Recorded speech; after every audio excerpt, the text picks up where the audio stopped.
Alam mo ba? Napapansin mo rin ba ang maputi at matigas na namumuo sa loob ng inyong takore o di kaya yung mga ginagamit sa pagpapainit ng tubig?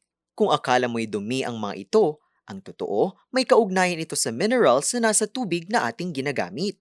Heto, at aking ipapaliwanag.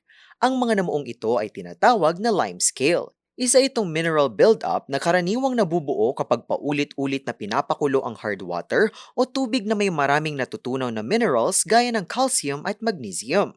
Kapag pinakulo ang tubig, may ilang mineral compounds na nagbabago at nagiiwan ng calcium carbonate o yung mga nakikita mong puti at matigas na namumuo sa loob ng inyong takore. Kaya habang paulit-ulit ang pagpapakulo, mas dumadami ang mineral deposits at mas kumakapal ang namumuo sa loob.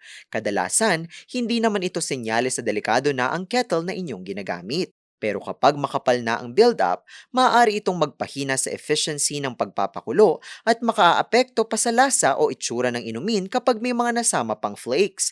At dahil calcium carbonate ang pangunahing component nito, makatutulong ang mild acids gaya ng suka o citric acid sa pagtanggal ng mineral build-up. Kaya sa susunod na makakita ka ng puting namumuo sa loob ng inyong takore sa bahay, huwag agad isiping dumi ang mga ito. Minerals mula sa tubig, init at kaunting chemistry. Iyan ang nasa likod ng puting bakas na naiwan pagkatapos ng paulit-ulit na pagpapakulo ng tubig sa inyong mga takore. May trivia pa ba kayong nais malaman? I-comment na yan at ito ay aming aalamin. Ngayon, alam mo na!